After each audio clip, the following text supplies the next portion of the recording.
I know it's been a while I've done a video for you guys, for the few persons that watch me. I think my last video was on the 20th, the 28th, the 20th of November of last month. My last video was about, I think I was opening up the scenery for the World Cup. I was basically saying, without getting into the specific gripes of it, I was basically saying that this World Cup is going to be one of surprises. And again, I haven't done a video since I've done that video, and ever since that video leading up until me doing this video right now, we have seen, this is an understatement, but we've really seen a few surprises. Morocco is really a big surprise. They knocked out Portugal today. Man, fuck this video. I didn't even want to do a video tonight, but seeing that I haven't done a video for you guys in a while, I think it's more than justifiable to do a video for you guys. I ain't gonna do anything about Manchester United. I mean, Manchester United, I think they played they did play a game today. It was against Real Betis, and I saw they were losing 1-0, so I just came off it and just, concentrate on World Cup. You have to stay in the season. The World Cup is going on, so hey, like I said in that last video as well, when it comes down to Manchester United matters, put that aside. Let us commence the season of the World Cup, eh? No need for Manchester United right now. We don't know no negativity right now. We want to watch pure football, which United has been playing this season. But when it comes on to different sides, particularly on an international level, yeah, man, that's what persons want to do. We don't want to be talking about Manchester United right now. So save that for another day after the tournament. Now, yeah, I was saying that Morocco throughout this World Cup has been very surprised. It's been a lot of surprise, man. I mean, I think of Japan, I think of not Croatia. I mean, Croatia has been doing their surprise, all right. Although some person believe that they have been doing some dirty stuff to get them way to the semifinals. I mean, dude, this is the World Cup. Not many sides are going to play by the book in a good moral manner to get to the World Cup semis. If there's a last second here, if you have like 10 seconds left and a ball is played, you're a striker for your international side, and a ball is played up to you in space and you run onto it and a defender go, slightly shove you. Call me crafty, call me shady, call me fishy, but I would dive in that box. Because you don't know what the ref is going to perceive it as. Even if you get a yellow card, I mean, you go get knocked out anyway. So if you're in that moment to equalize and the ball is played to you and over the top and you're the striker for your international side, whether it's Croatia, Ivory Coast, who didn't make the World Cup, or Chile, who didn't make the World Cup, or Bolivia, who didn't make the World Cup, or some other side, I would think you would want to take one for your side and actually go dive and see if you go get a penalty or not. Anything can happen, man. Oh, VAR is not perfect. VAR not perfect. VAR has made questionable choices. So if they're making questionable choices, what makes you think that they're perfect? Isn't it? So again, if you're in a position, man, I believe you would like to take a dive and see how it goes, and equalize for your country, and so you can go to the semis or another round and not do what Hurricane did against France when he had a chance to equalize against France. My man go roof and hoof that. As some person may say, that ball is still skying. My man like a 6, man. This is not cricket. England is known for cricket, yes, but this is not cricket, man. This is a football World Cup. So yeah, man, this World Cup is, again, this video is going to be, I want to keep it like 15 minutes or at least 10 minutes. I just want to ramble about some stuff on the video, man, because this World Cup, man, is just, I've said it before, and some persons, may say, oh, you're a bandwagonist. Dude, I've been a France supporter since 2015. So I've even said this before. This France squad was most of the players of this France squad was even in existence. I was supporting France since fall of 2015. Originally, as I've said this in my last video, I was a Netherlands. Well, we're in Netherlands. Netherlands is like a soft people call it Netherlands now because a softer version. I was a Holland fan. When you're a Holland supporter, you think of Arjen Robben, Robin van Persie, Schneider, the Holy Trinity. You had Van Bommel, you have Nigel de Jong, you had Van Bronckhorst, who else you had? You had Sketlenberg, the goalkeeper.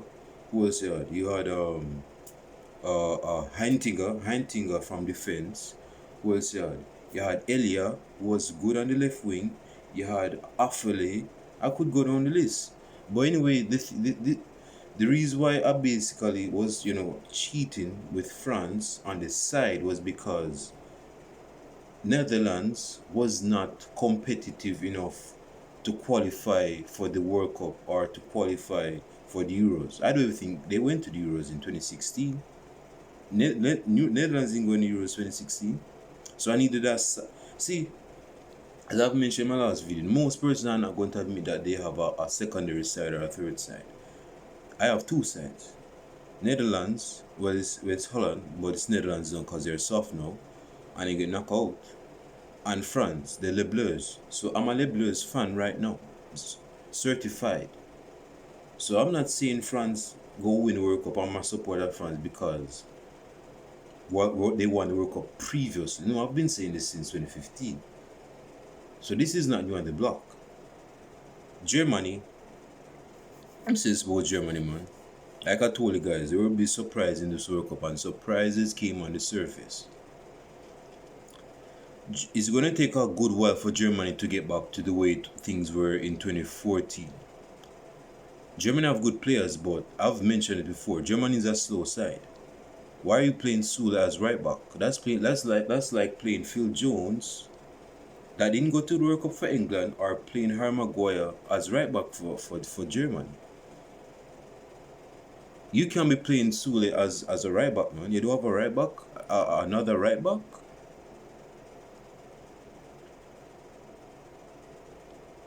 That German side, man, that needs refurbishing, man. Ever since 2018, actually.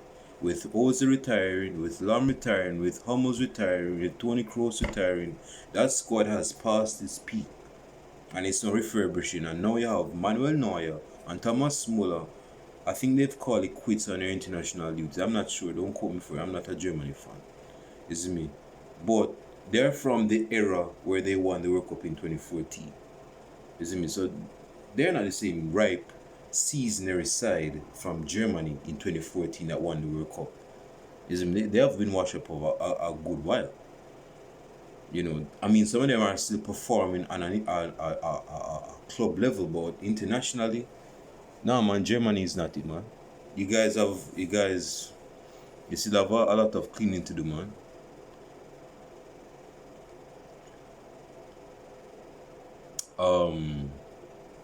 This World Cup, man, has been very surprising. Yes, as I was saying, my lips are dry. England got knocked out today. I've said it before. I was talking to a couple of persons this week at work, and I was basically telling them that England not going to beat France. They're not going to beat France.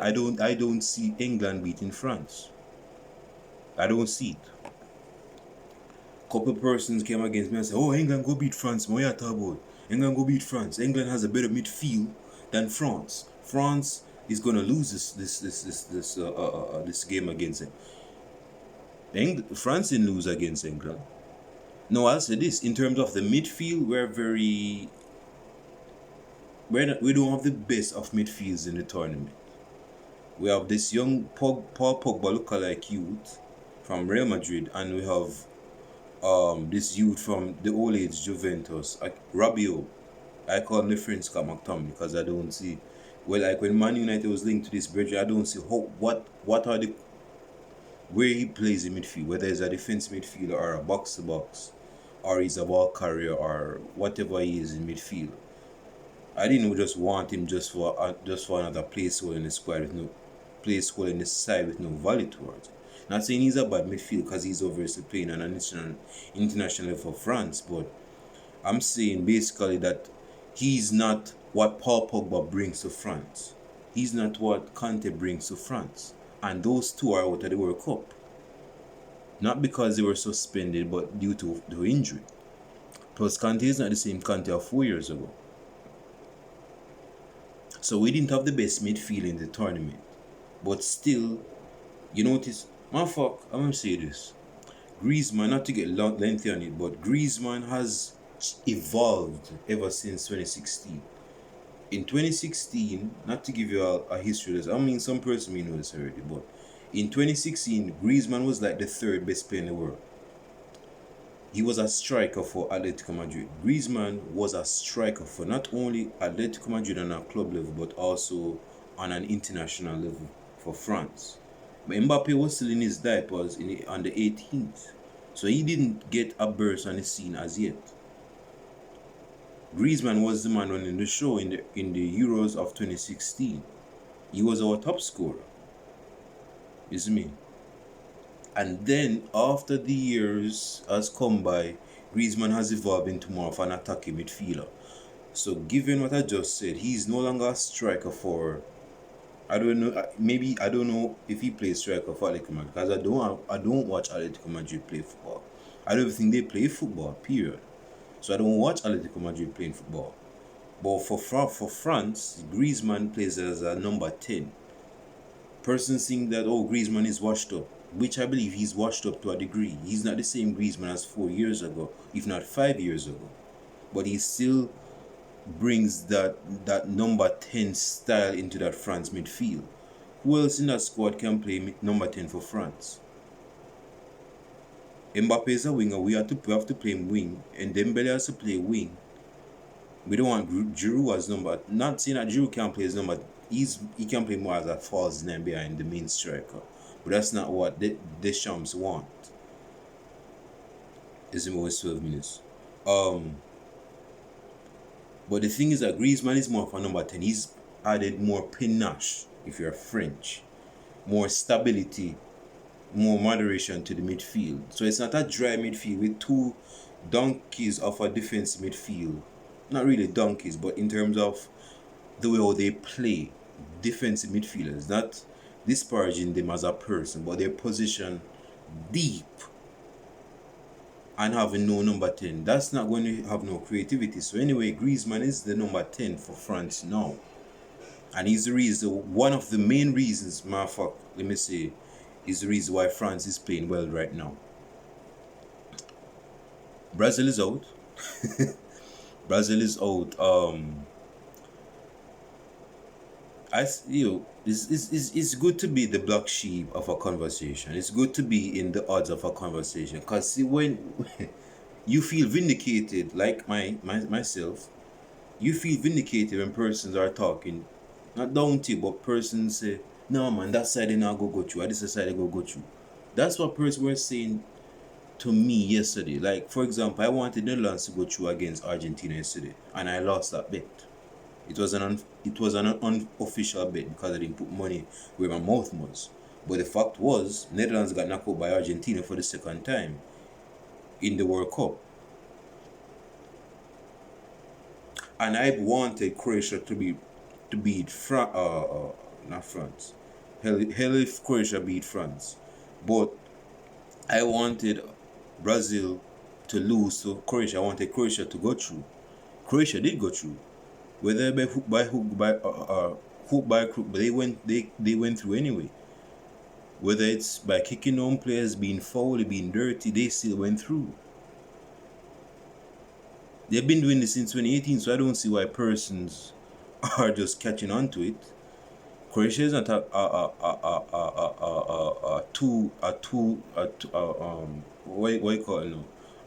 a goody two-shoe side that has no, dude. This is Croatia we're talking about. Croatia's been dirty since 2018, so they've been hustling and thugging their way to the next knockout round since 2018. So this is not new for Brazil. But anyway, like I was talking to one of my co-workers and we're watching the match, and I knew this, and this is one of the reasons why Brazil has struggled in the modern day in football on an international tournament level. Brazil wasn't showing no urgency, man. They weren't showing no urgency in the match.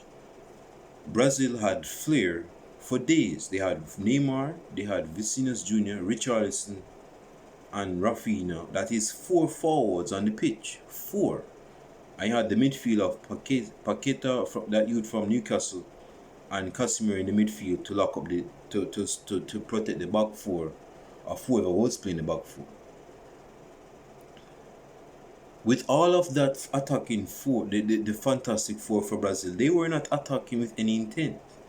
They were not going for. They were playing like they had the game already in the bag, like they were leading by 2-3 goals, and they didn't have nothing. They didn't have a need or motivation to like go for another goal, even when they were counter-attacking, and that is what messed them up.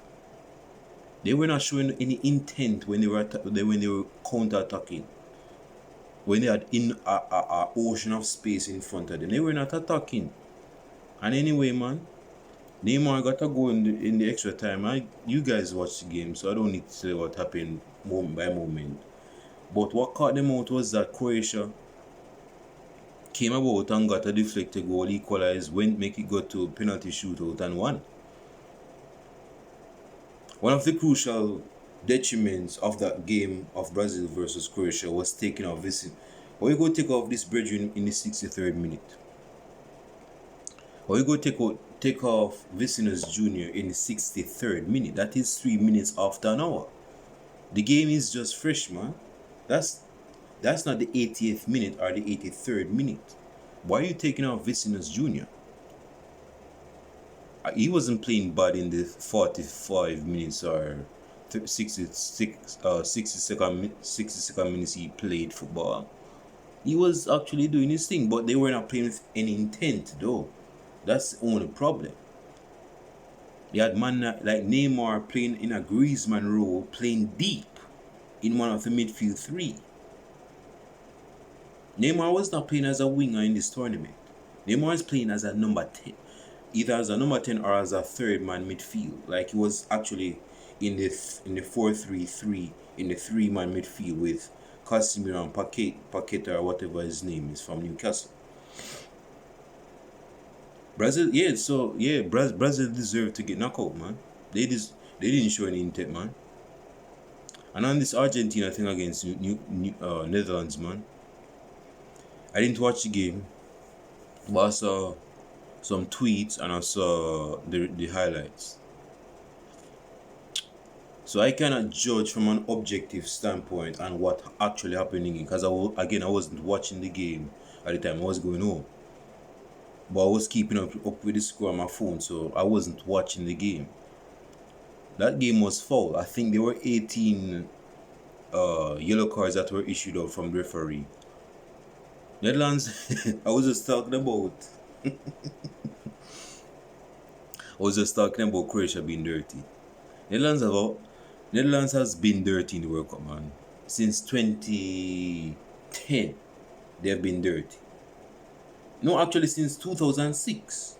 Because in 2006, when they played against Portugal, that was the most booking of any match in the World Cup. I think my man in terms of referee had to be up and down issuing free cards like it was a gift for Christmas.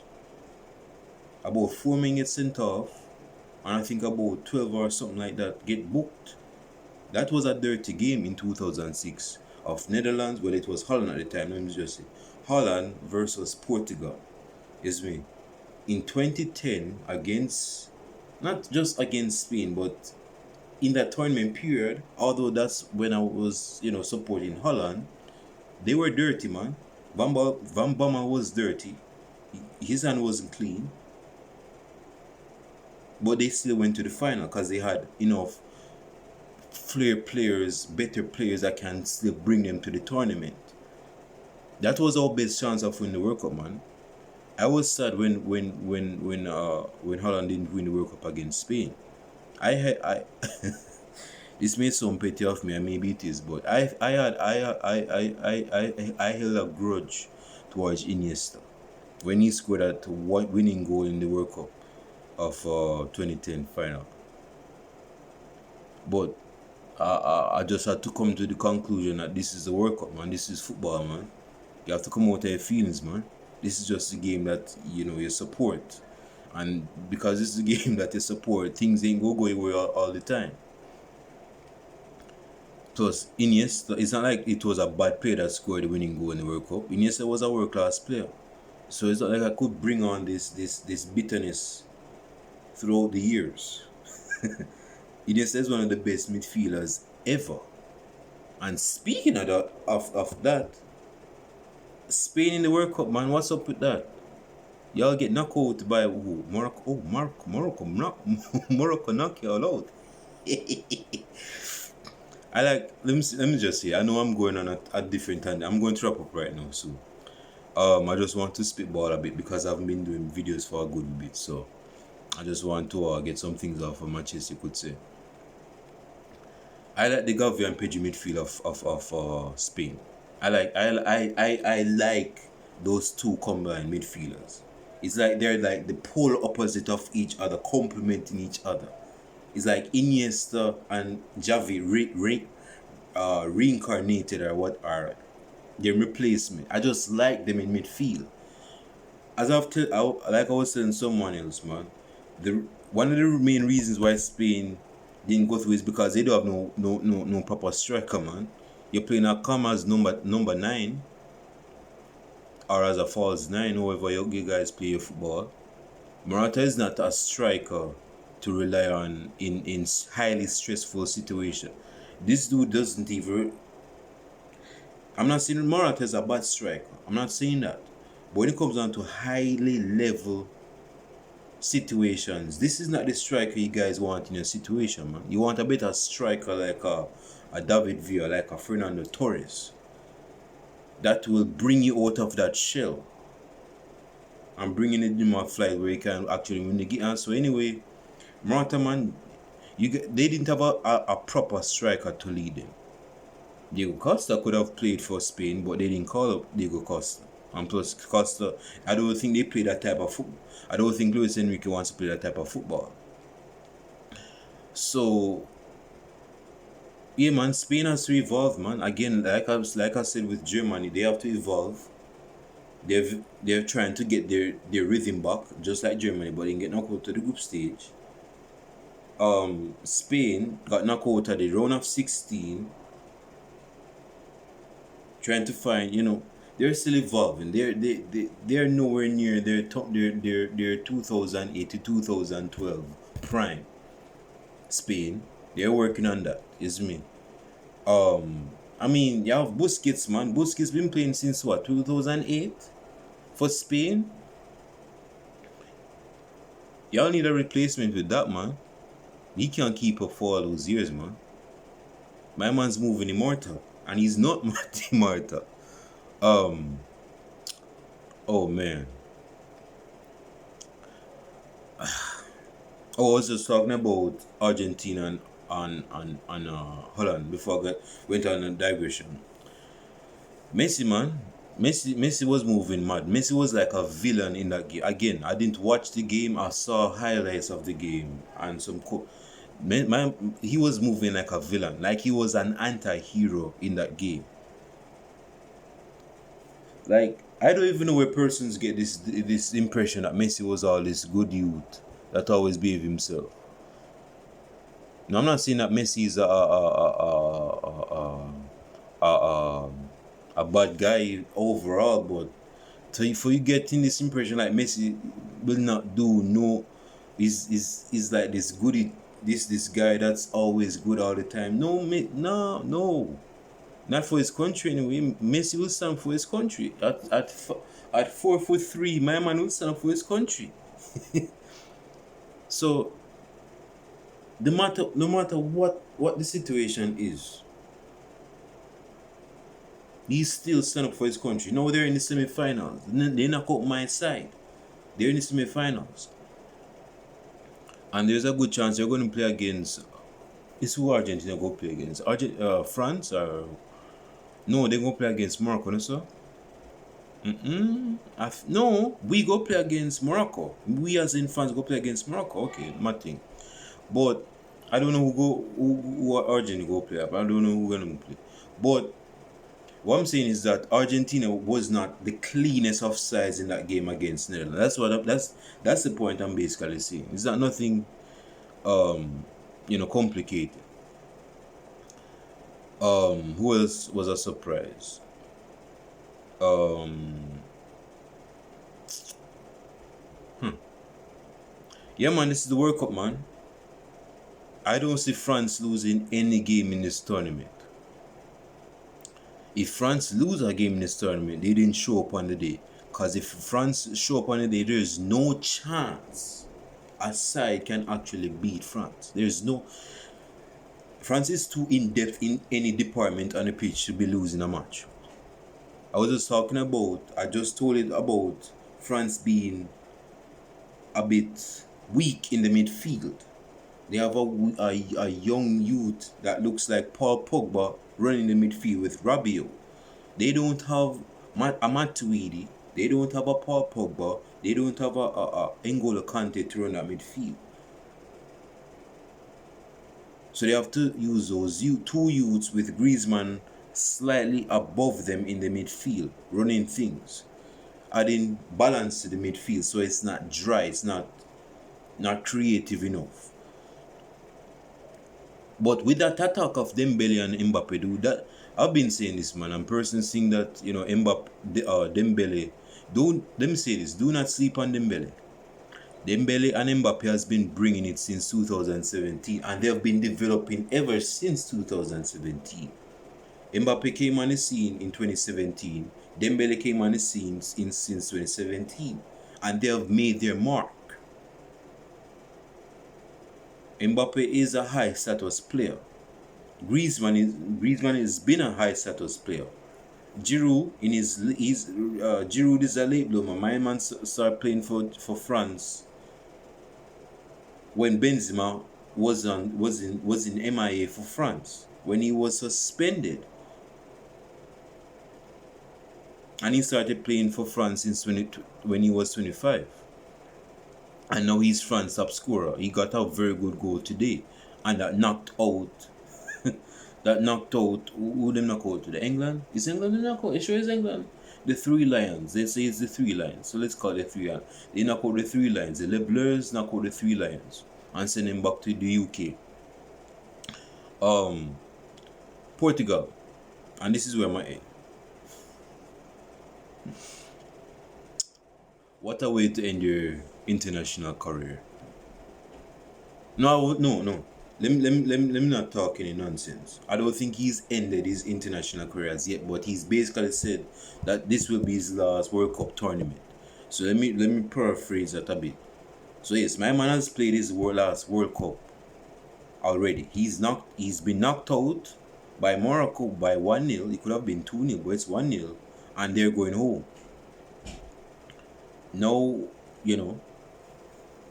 persons are happy that this youth is going home, particularly Barcelona fans or whoever, or Ronaldo harsh critics or whatever, is happy that this brethren, this 37-year-old guy that is washed up, he doesn't start for his country anymore, he's going home. I mean, that's just part of the life. That's just part of football, man. That's just part of football. He wasn't as... I've said this before, and a lot of persons have said it, but I'm going to say it again. Ronaldo needs to come to the conclusion in his head that, which he stated in his own head, he's the best in the world, but he's not the best in the world. I don't think he's even in the top 20. So how can he be not in the top 20 and you're in the best player in the world?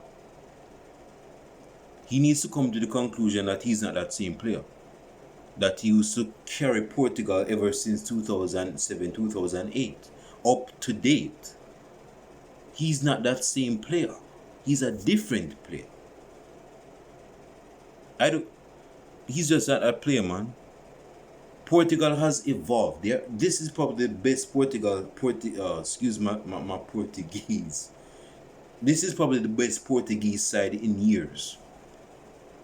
You had man like Raul Meireles running midfield for Portugal. Who is Raul Meireles, man? You had Raul Morales. Well, he wasn't a bad midfielder. He used to play for Chelsea and Liverpool. Is me. But this play is not good enough to be running no midfield, man. You had man like who? You had Nani, who was not the same Nani of 2010, 2011, playing for Portugal. I mean, he was doing his bits. I ain't go hate. And I'm never going to hate on Nani.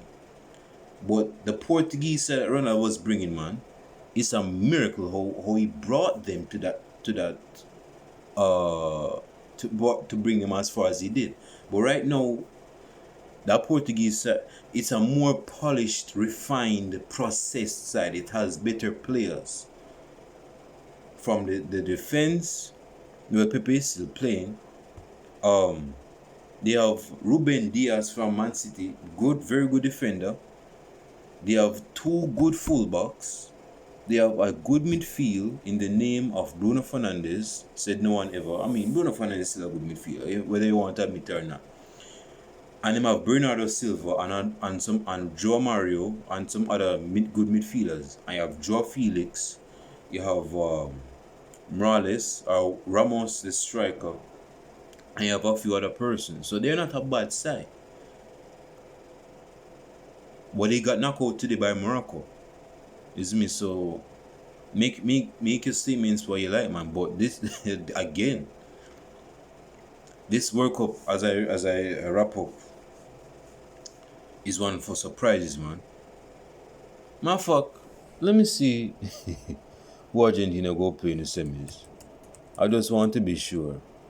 It's me, because I don't want any surprises. It's me. I don't like surprises.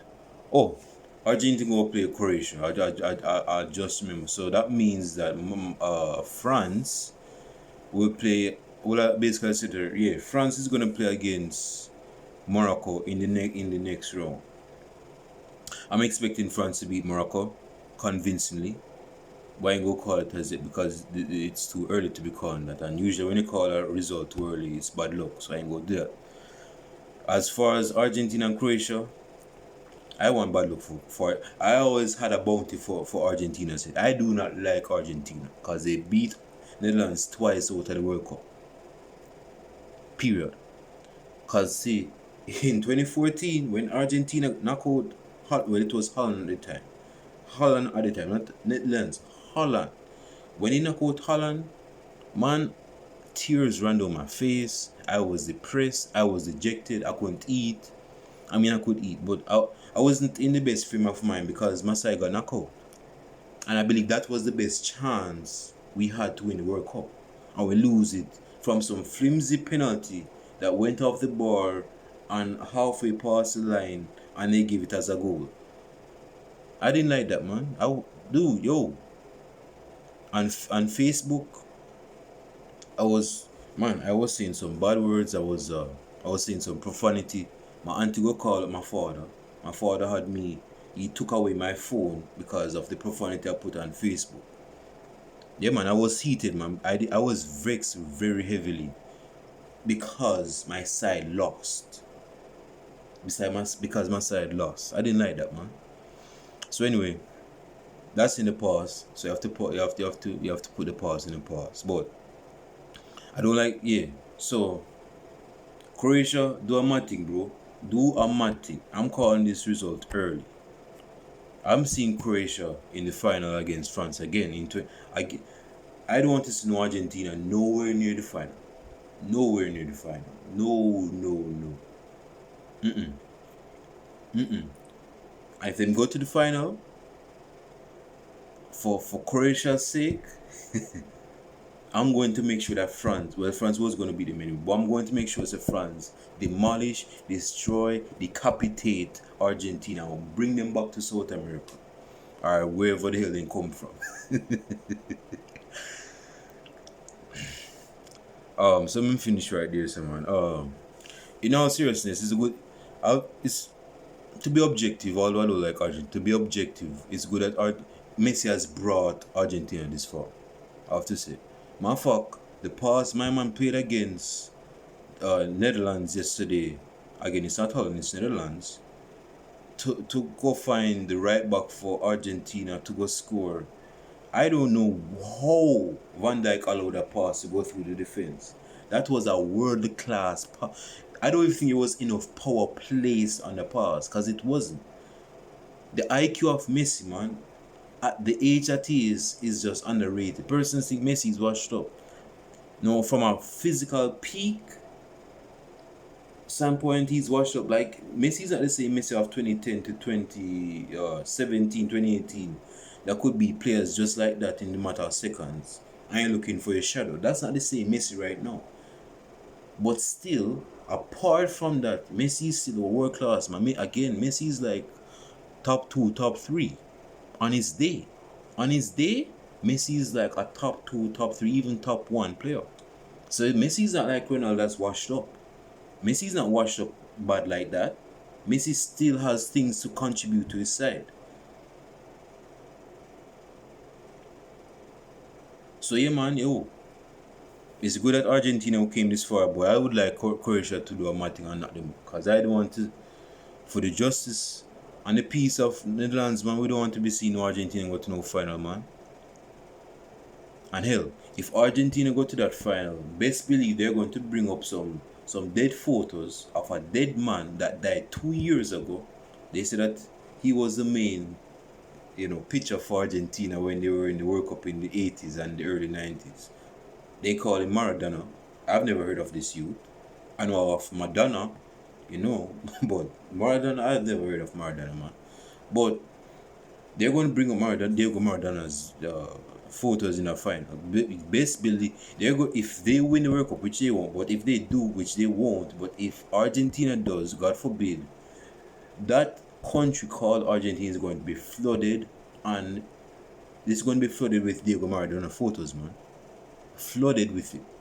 They're going to say, "Oh, we worship you, Diego Maradona. Thank you for giving us the World Cup. This is our first World Cup trophy since was the 86 or 91? I think it's the 90s we won it, or the 86. I'm pretty sure we won it in 86 because that was when you were in your prime and you scored that goal against England at that time. The hand of God. But if you won the World Cup in 1990, it's a good thing. That's so we have won it since 1990. But if it's not 1990, we have won it in 1986. It's going to be a mad thing, man. Again, I don't want to say Argentina winning no friggin'. I don't even want to see them, qualifying for the final to even win the final. But yeah, man, there's a lot of things that has happened in this World Cup that I'm actually have. It's very surprising, man.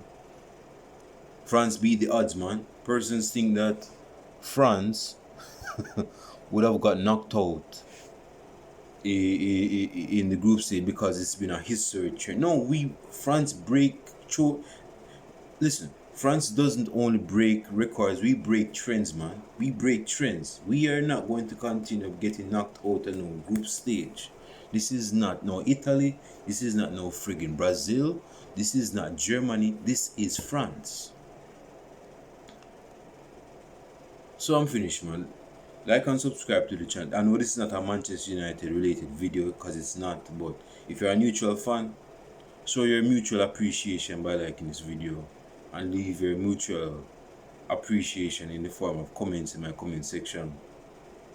It's been a very surprise. It's been a very good World Cup. I've been enjoying myself in this World Cup. Seeing small sides beat big sides, man. At least on name and on paper. That's just the MO of football, man. Like I was telling someone a couple weeks ago, when Germany get beaten up by I think it's Japan or Croatia. No, Croatia beat Germany in 2018. Germany getting beat up by Japan a couple weeks. I was basically saying to the person that if big sides were always winning, then this game would have been boring. We wouldn't have loved the World Cup like that. But the fact is that small sides can grapple their hands together and say, we'll go beat up this big side. And that's what they did. They beat up Germany after Germany was leading them. And they go score in the second half and won the game.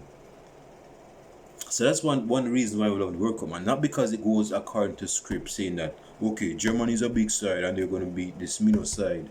This small minnow side. I'm not even going to be touching on Belgium. Belgium is a disgrace. I don't even see how they're in the second place of the football rankings and the settings. Reset that button.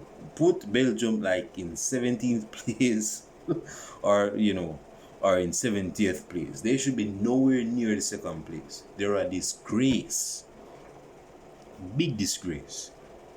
You have players like Lukaku, which is not on most person's favorite list. You have De Bruyne, you have Eden Hazard, who retired after disastrous disappointment. And Hazard hasn't been the same Hazard of 3 years ago, we know that. And this bridging go retire at the age of 31. 31, not 34, 31. And in his next World Cup, which won't be a next World Cup because he retired, would be, and my lips are so dry, would be at the age of 35. Roberto Martinez mashed up the golden generation of Belgium.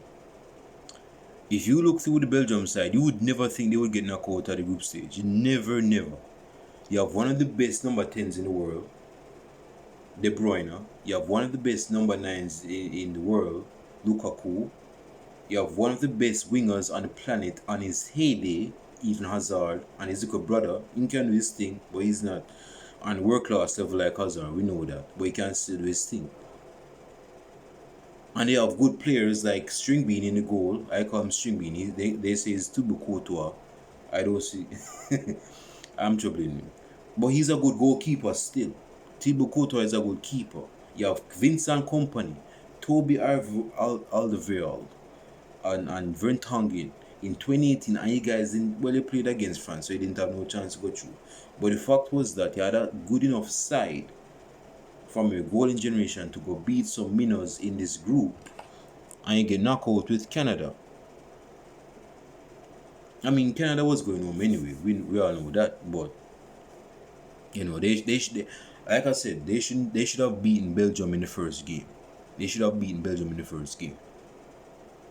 Belgium, man. Anyway, I said I wasn't going to touch on Belgium. I give them too much attention already. But yeah. So that's my thoughts.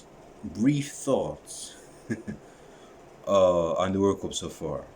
Like I said, France is going to bring back the trophy. I've said it before, and I'm going to say it again. France is going to bring back that trophy, man. I don't see France losing any game in this World Cup. I just don't see it. Comments down below and I'll show it to you guys in the next video podcast. You'll hear from me when you hear from me. I'm not sure if I'm going to be doing a video next week, but we'll see how things are. So yeah, I'm out. Peace and take care of yourself.